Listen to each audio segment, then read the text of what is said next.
Hi, everyone, and welcome into Don't Tell Me How to Fan. My name is Josh Albrecht, and with me, as always, is my good pal, John Taylor. John, how are you? Bad. Yeah. I'm doing bad. And this isn't like Brewers playing in Las Vegas bad or angry. I'm just genuinely sad. Yeah, I was going to say it's more sadness than badness, per se. A lot of feelings being felt. Let's just get into it. All right. First and foremost, in case you live under a rock and, I don't know, listen to this sports podcast and show instead of anything else or opening your eyes, Giannis Antetokounmpo was traded from the Milwaukee Bucks to the Miami Heat.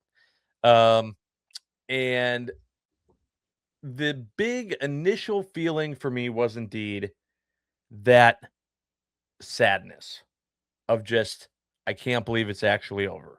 Right.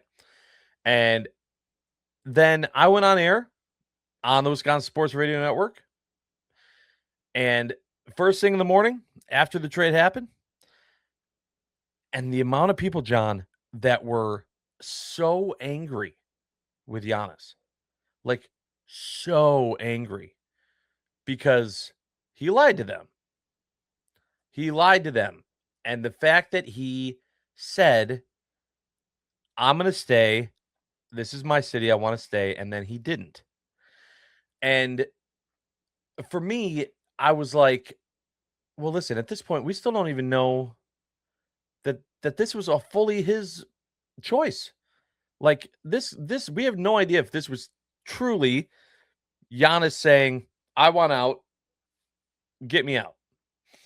So I'm trying to not necessarily tell people how to fan, but defend the idea that let's not be a prisoner of the moment, first and foremost. Let's remember what we had having him. And then also take a step back and not make accusations. All right. Then we find out earlier in the week that Jim Ozarski of the Milwaukee Journal-Sentinel comes out and he puts out, literally, I printed it, 32 pages of a story essentially going through the entire saga of how this all fell apart. John, I'm not a fast reader. It took me a long damn time to read the whole thing. But essentially, my synopsis of this story was disappointing as a Giannis stan, but also he's not the only one at fault. And that's the thing that I think is the most frustrating for me, because there are still so many people that I've seen on social media and have, participated in shows that have said this is all on Giannis. Everything is on Giannis. And I'm just like, I don't understand how that's the way that you view this. So essentially the article from Jimmy O, it starts with the Bucks getting rid of Budenholzer. That was the first piece in this. Right. And then it goes through all of the mishaps that happened from there. The biggest thing that came to light for me, though, on this was Giannis was different, but not as different as we all kind of hoped he was, right? I still will say he is different than all the other legit superstars across the NBA. He came with that slice of humble pie. I think the biggest mistake that happened here was Giannis didn't know how to be a true superstar diva. And that ended up kind of setting this all into motion. You see a lot of players throw their weight around, make decisions, but they've been doing that their whole lives, right? These kids that grow up in AAU and then go to high schools and are immediately being looked at already, and then spend a year or two in college at most, and then they spend their whole lives deciding things, forcing teams and programs and people to pay attention to them. That wasn't Giannis. Giannis was this freak that went a smoothie. This is incredible, right? And so we all loved that. But then what happened was, and I think what was really difficult for us to grasp was that Giannis, after the Bucks had failed 2 times after winning the championship, went, I need to do something. He'd never done anything to that point, right? Like, he wasn't the one that said, you have to get Drew Holiday in here, right? Like, there were no reports of that. That wasn't a thing. That was just the Bucks finding a piece, adding a piece, making a move. Now it was a time to where Giannis felt something needs to be done. The thing is that I, he's not good at that. He wasn't good at that, and the Bucks said, "All right, Giannis, whatever you want." And that's where I think the Bucks largely are at fault. Not saying that like more than Giannis, but I'm saying like the fault that is theirs comes from their lack of ability to say to a guy that years ago was walking to practice and getting rides from random people and having rummage sales at his house and all of these things. You got to kind of take him under your wing a little bit and be like, listen, Giannis, we understand you're emotional, you're upset, we're upset too. You need to trust that we're going to do this the right way, instead of just rolling over and saying, yeah, Giannis, whatever you want. Because they do that. They move on from Bud. Then they say Giannis wants Griffin, we'll get Griffin. Then Griffin doesn't work, and they're trying to figure something else out. Then they go, all right, we're not letting Giannis choose another coach. And then they choose Doc. And you're like, oh, well, that's almost worse. How did you do that? And then they go back to Giannis and about a player saying he wants Dame. And it literally says in the article that it didn't occur to Giannis that they might have to trade Drew Holiday to get Dame. First of all, how did it not occur to Giannis that if to get someone like Damian Lillard, you're going to have to move big pieces? But that's exactly it. If he's that naive, you have to know that already if you're the Bucks. You can't make a move like that. Tell Giannis, hey, are you happy now? We did what you want. And have him go, you got rid of Drew? Like you need to either communicate that, but something. But all of these things just created this epic failure of leadership, communication, and understanding that I think eventually, John, just led to the Bucks saying, we don't want to do this anymore. Giannis said, I want to keep doing this because he didn't want to admit it to himself or the Bucks that he was done. And it just got so bad that he had no choice. And it finally cracked. But I think that flip-flopping that we saw of the media of him saying, I want to be here. I'm not happy, but I want to be here, was literally his internal struggle coming out because what he wanted and what he thought was right were not the same thing. And at the end of the day, it all fell apart. Yeah, that's a really nice summary of, I think, a lot of the pieces that led us to this point. Yeah, it's really disappointing all the way around. I think like my biggest takeaway from that article was that Giannis and the Bucks, nobody was decisive. At some point, somebody needed to be an adult in the room. And you can say it could have been Giannis, you could say it could have been ownership, you could say Horst, you could say the coaching staff. But at the end of the day, somebody needed to say, I know you're feeling this right now, but you need to understand that for us to get back to winning another championship, we need to do X, Y, and Z. Right. And instead, I think what you saw was literally every single angle, every single person was just trying to hold on to whatever magic they had in 2021 to win that championship instead of trying to create new culture, new pathways, new player development, new routines. You know, that article is littered with like failure up and down. And to quote Pat Connaughton, he's like, this is going to be a case study. He said, if he ever becomes an executive, like he's going to, for better and for worse. And I think he was nudging at the for worse about how to operate a team and not operate a team. And I think that was like really telling.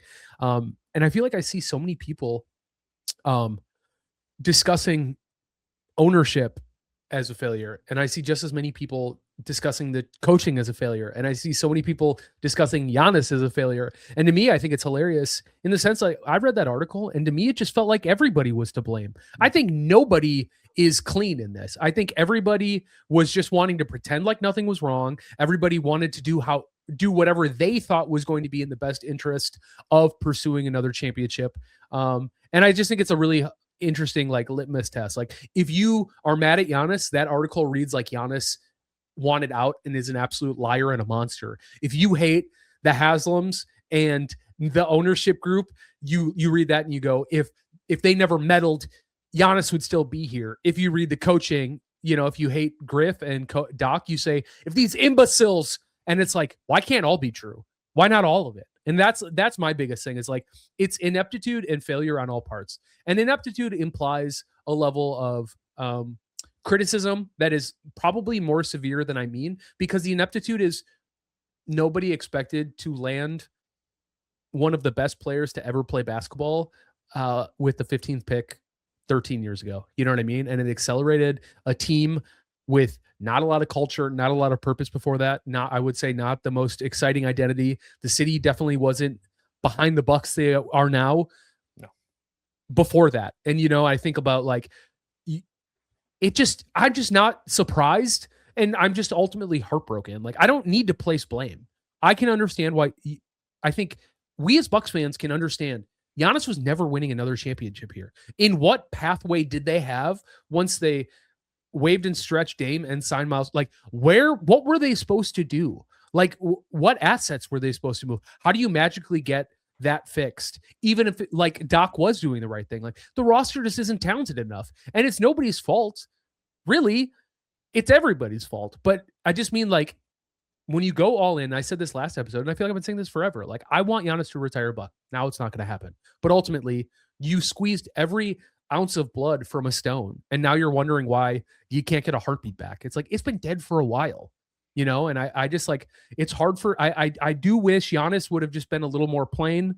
I wish ownership at times would have flexed their ownership or their leadership and been like, Giannis, you're our star. We value your input, but for your own good, you're under contract. We're going to make this move. Like, I think there were harder conversations they could have had earlier that maybe would have changed his trajectory. But when you're staring at the most marketable franchise or like superstar in the entire world, you kind of acquiesce in and shy away from the tough conversations to try to keep him happy until he isn't. And it sounds like from that article, we reached that point a while ago. And I do also want to highlight, like, this is like the Jim O piece and so many people coming out being like, why do reporters have him like on record saying like he's never playing for the Bucks again? It's like, because it was probably off the record. Just because they have access to his information doesn't mean they can share it. You got to think too, it's like if Jim puts out that story and they find a repair plan and he stays on the Bucks, like, you're talking about like Jaylen Brown levels of like, you guys were just dangling me and now I'm just, so it's just like, it all makes sense how it happened. Giannis is not the first superstar to get traded after a positive run that declined. Like, he's not even the last superstar of the last 10 years to have that happen in the state of Wisconsin. So ultimately it's sad. And I don't know where the Bucks go from here, but the draft and what they got back is an interesting way to like try to piece this together. Yeah. Well, and that's what we're going to focus on the other side is what happens next now for the Bucks and for Giannis. Where do we see the future if we had a crystal ball? We will discuss that and more when we come back on Don't Tell Me How to Fan. Stay tuned. Welcome back, everyone. Don't Tell Me How to Fan. Josh Albrecht, John Taylor, getting our feelings out on Giannis and now moving forward to draft night and looking at the future of the Bucks and for Giannis and where we are now, right? As much as it is part of the grieving process, as I would say, to focus on what went wrong. There's no fixing it. There's no going back. Giannis is traded. The move is done. We have to move forward. So let's look at what happened. So, John, do you have the exact trade that went down? What the Bucks actually got for Giannis? Yeah, at about 11 p.m. Monday evening, Lambeau time, because I'm on the West Coast. There you go. The Milwaukee Bucks traded Giannis Antetokounmpo and Bobby Portis Jr. to the Miami Heat for Tyler Hero, Kel Elware, Jaime Jaquez Jr., and Kasparis Jakuchonis. I think I said that as close as I'm going to get. I think you did. As well as the 13th draft pick in the first round of this year's draft, an unprotected first round pick in 2031, an unprotected first round pick in 2033, a first round pick swap in 2030, and a second round pick in 2033. That is the haul we got back for Giannis. My big question to you, Josh, is how do we like it? Because it is what it is. How do we like it? So I immediately I want to go to the pessimism land. Okay, I'm not, because I live in realism, and the realistic outlook on this is no different than every single NFL draft. When we analyze who the Packers took, we don't know. We won't know. You can sit here and you can say those guys are going to be great, or the Heat just traded away their first round picks that didn't pan out. Right? If those guys that they had drafted that you just got done naming, if those first round picks that they drafted were worth a damn, they wouldn't have been available in a swap, in a trade. You could say that. You could also say, looking at the picks that the Bucks used at 10 and 13 on draft night, and you can say, okay, look at these guys. Hey, these look like great guys. I have no idea.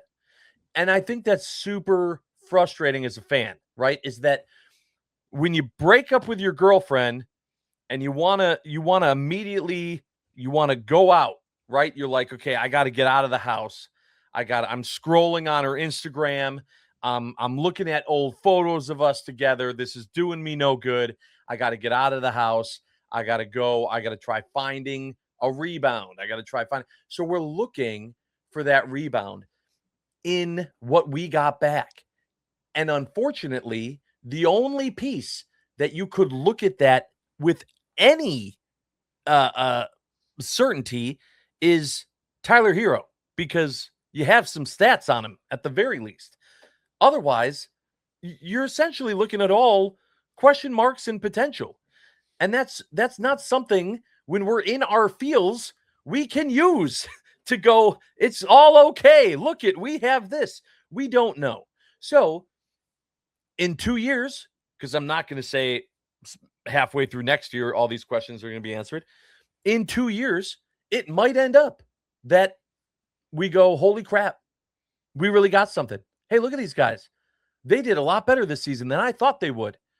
You know what? They might be just a few more pieces away. In another year or two, the Bucks could be something. Let's hold out, people. We might be okay.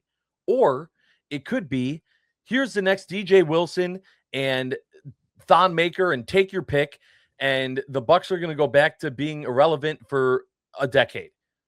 I don't know. And so it's really frustrating right now, but that's the realistic world we're living in.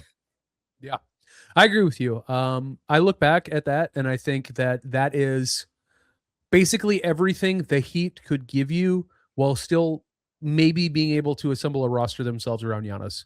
I think like the amount of things the Bucks were able to get back, I think the Celtics making themselves bidders, I think the Bucks organization probably played it pretty well pitting the Celtics to the Heat. I applaud the Bucks organization for waiting as long as they did, because I would say by and large, I'm pretty pleased with this haul.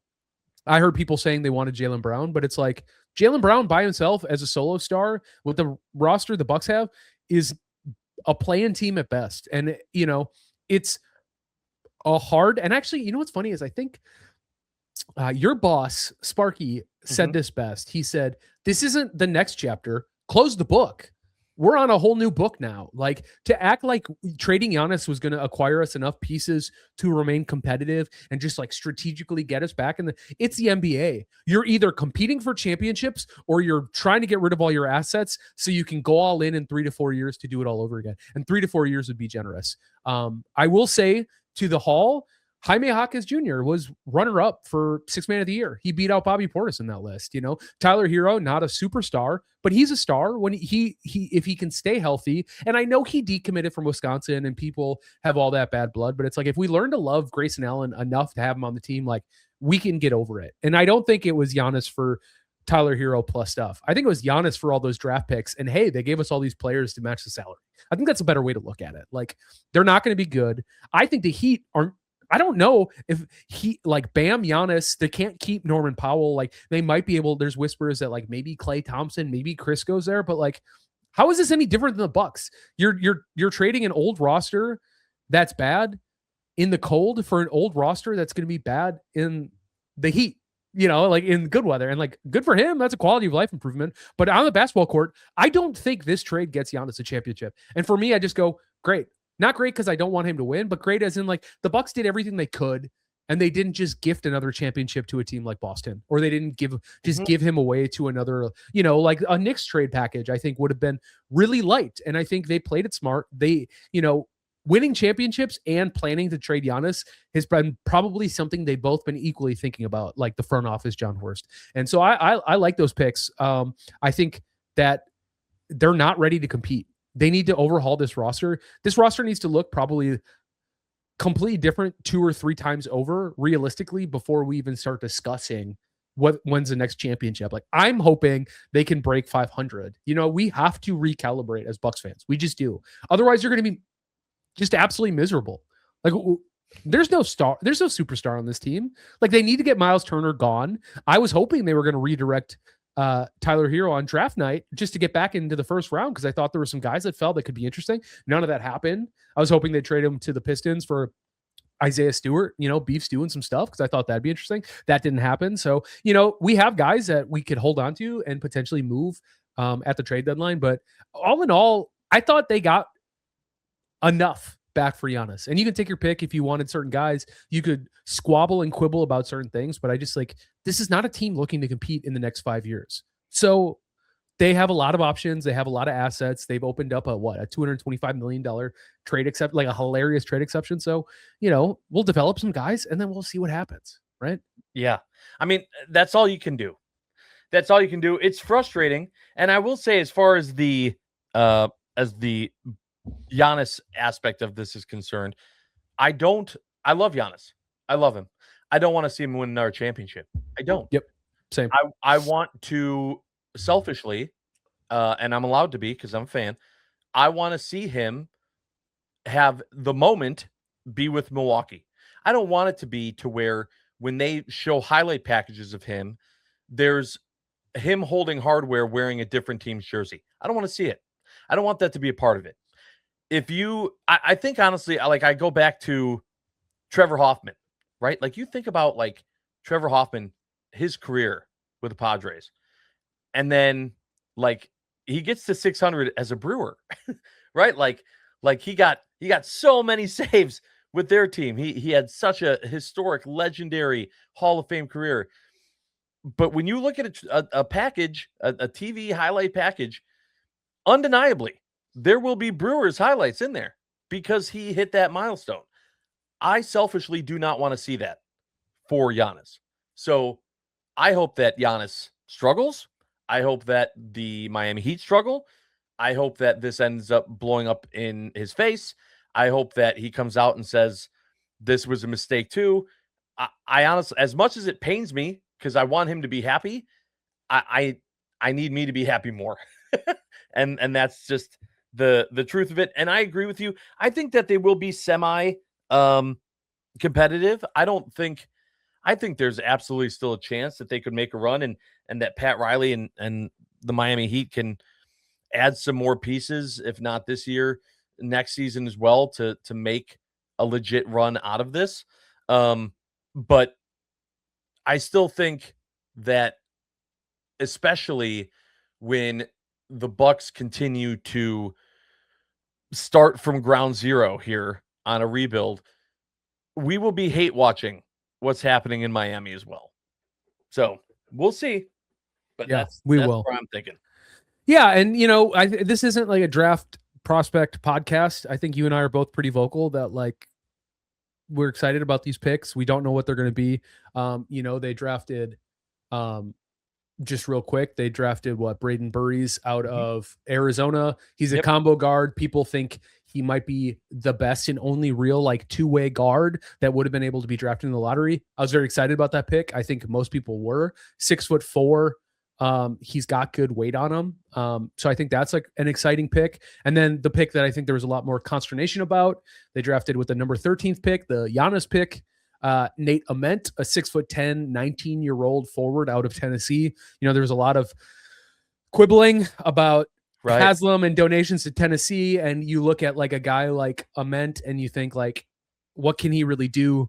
I think he has a low floor and a high ceiling. They're going to have to do a lot of developing. And I just get to the point where Bucks fans are going, why did we draft this guy? And it's like, why not draft this guy? If he hits, these are the types of guys that if they can figure out how to put it together, that's how you start contending again. But taking safe picks and guys you can count on their floor is not how this team finds another, I don't even want to say Giannis, but another superstar or enough stars and rosters to build something around like what the Pacers did, like by the time they got Halliburton, made that trade, they had enough around him to do something. So the Bucks are retooling, they're rebuilding, and we'll have to figure out what that is.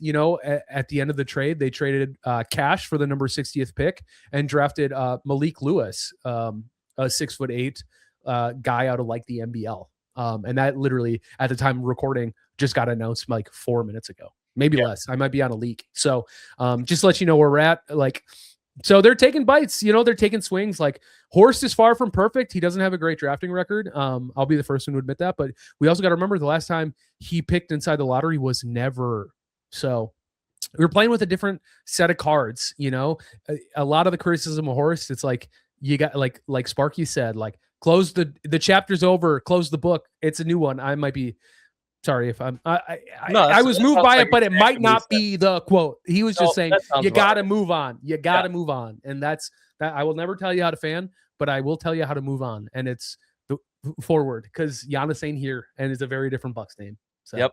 Yeah. Well said. All right. On the other side, I mean, this is good. This is a good amount of Giannis and Bucks talk. The positive news, right now, we've been looking to the Brewers. And we go, please, Milwaukee Brewers, please help us be positive, be that ray of light that we need in our sports lives right now, because we're not getting it anywhere else, right? The Packers are still, training camp hasn't even started. There's not any news really of any kind coming out of Green Bay right now. Maybe some rumors about when Micah Parsons is going to come back, but that's still not positive. I don't want to focus on that. Obviously, all the stuff going on with the Bucks and Giannis, and that's getting really tiring really fast.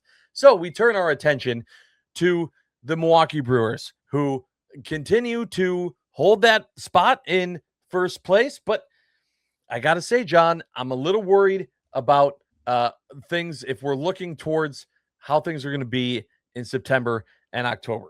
We will discuss that on the other side when we come back on Don't Tell Me How to Fan. Stay tuned. Hi, everyone. Welcome back to Don't Tell Me How to Fan. Josh Albrecht, John Taylor. All right, we're done with the basketball talk. Bucks, Giannis. If you're looking for more information there, it's everywhere. We're going to move our attention to the Milwaukee Brewers, which honestly is the team we're supposed to be focusing on right now. It's that time of year where we should be all in on baseball. And John, at the time of this recording, the Brewers just took care of the Cincinnati Reds in very stressful fashion. Had a 6-2 lead, ended up making it 6-5, had bases loaded with 2 outs, thinking a base hit, and this game got away from them. They end up getting a double play. They get out of it. They get the sweep of Cincinnati. On Inside Wisconsin Sports with Trevor and Josh, we were talking to Tim Allen, the franchise, and we were talking about what needs to happen in the next 9 games, being the Braves, the Reds, and the Cubs. And I said 6-3. And Trevor and Tim said, yeah, that's good, but it's really important that they have a showing against the Braves because that's kind of your benchmark. Okay, how really good are you? Then they lost that series. That was the series they lost. However, now they come back, they sweep the Reds, puts them at a 4-2 record with 3 games to play, and an opportunity to go 7-2 or 6-3, or right, still 5-4. But there's opportunities here. I want to know if you look at these last 3 games, or last, I should say, 6 games, and then the 3 upcoming, looking at this 9-game series. Tell me what your feeling was against the Braves and now seeing how they're performing against the Reds.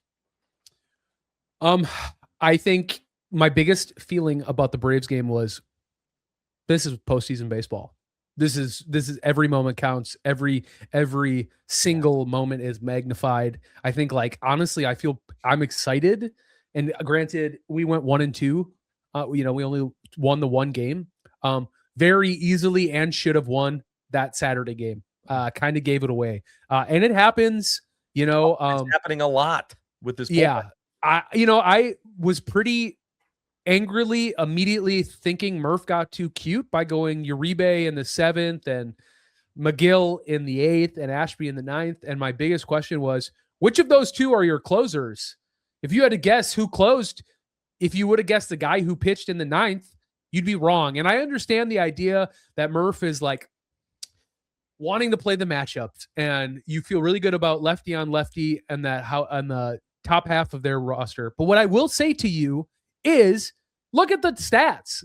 They're top of the lineup as lefties, mash against lefties. And so I just think it's like you're gaming the system. He's a big, like, we got to win every single game. And I think it's a situation where he's got too much in his own head. To your point, you're the guy, the franchise, Tim, on your network there. One of the post games was saying that, like, he's like, yeah, I think Murphy might be slumping. I think, like, sometimes managers also go through cycles, and if you're gonna have a back surgery on Thursday, tomorrow, or this week Thursday, and then you're at the All-Star going to replace a hip, it's like I'm not going to claim his focus. I think he's fantastic. I just think, like, we've said it a million times, the Brewers' margin to win is razor thin compared to most teams because of the way this roster is constructed, and I just think, like, they're the third best team in the National League. I wanted to believe maybe they're the second, but playing the Braves, I just go, they're not there yet. And I feel like they could get there with their personnel. I personally think the Brewers need to maybe inject some life either via a bat, which I think is probably number one, or they need to go get some pitching help. And we can talk about who started or the first 2 games against. I mean, yeah, let's be realistic. Let's be realistic, Brewers fans. Yes. We'd be lucky to get one. So all right. So I want to quickly break this down, because let's start with the thing that you just said there with a playoff game, playoff mentality. I want to take you back in the way back machine to when the Brewers had Corbin Burnes and Brandon Woodruff as 2 potential Cy Young winning pitchers that lost, I believe, to the Braves. And it was because the bats were ice cold, and they didn't pitch poorly in those games either. They pitched well, but they made 1 or 2 mistakes, and really good teams with power bats can make you pay for that when they take a yard. That is a huge fault to the woodpecker mentality. When you are in playoff baseball and you are facing really good pitching, you're not going to be able to peck away. They might only make 3 or 4 mistakes the entire game. And for for the bats to take advantage of that, sometimes you need to go yard. You made a mistake, I made you pay for it. It's 1-0. Like, that's how it's got to go. And that was kind of how things started against Miz, right? That was it. Like, Miz gave up 2 runs, but it was like that might not be enough. It might be with the lineup and the lack of power in the lineup right now. It could be that 2 is too many. And that's terrifying to me when you have that elite pitching, but you go, he gave up 2 runs. We might lose 2-1. I just hate having that thought in my mind when it comes to postseason baseball. That's the bad. The good is what happened after those guys, looking at the first 2 games against the Reds. The Brandons, literally, Brandon Woodruff, first of all, incredible game back.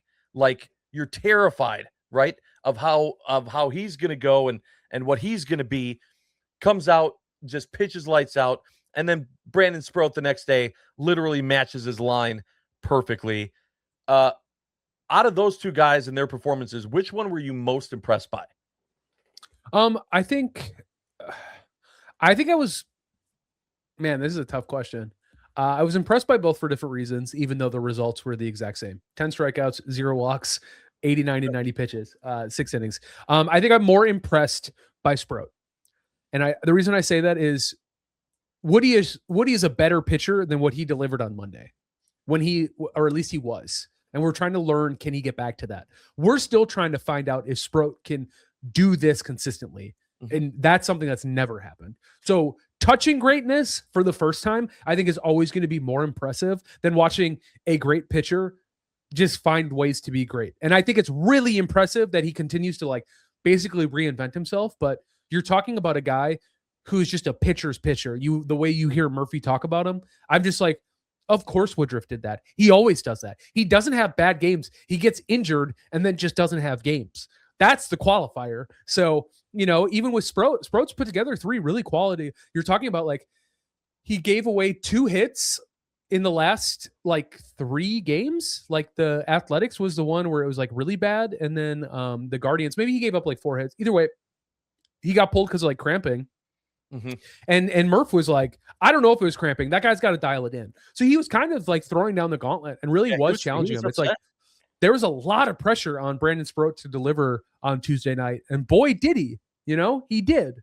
And I think that's one of those conversations where we're talking about like at this point, if Sproat can put it together, if Woodruff can put it together, Robert Gasser seems to be putting it together. Coleman Crow could come back. Logan Henderson absolutely has a place in this. I'm starting to go. Drowan too. Drowan's looking great. I think he finds his way back to the bullpen. It's great that he was able to spot start. He could become a piggyback guy. Like I'm looking at this lineup and I'm looking at the way these guys are pitching. And if their injuries don't, obviously will change everything. I just keep going back to like, they don't need Scooble. They need a bat. They need to find ways to score runs, to your point. Like they were 0 for 11 with runners in scoring position for most. 19. It was way more. You're right. Between like the Brave series, I mean, obviously they put up that huge crooked number, but then they didn't score again until extra innings on the Monday night game. So it's just kind of one of those things where it's like they're cold. And I think there's like, to your point, they need more power. Like they punish mistakes. However, if you're not hitting home runs, you need to punish 2 or 3 mistakes before you can put a run on the board. And you look at a team like, that Braves team that you were referencing a few years back, you look at like the Yankees, like it takes one bad pitch for them to go yard. And there's not a lot of guys in the Brewers where I'm like, oh, that dude's mashing. Like it's like really Jake Bauers and like hilariously like Gary Sanchez are the only 2 guys where I'm like, oh, they're going to spank the piss out of the ball.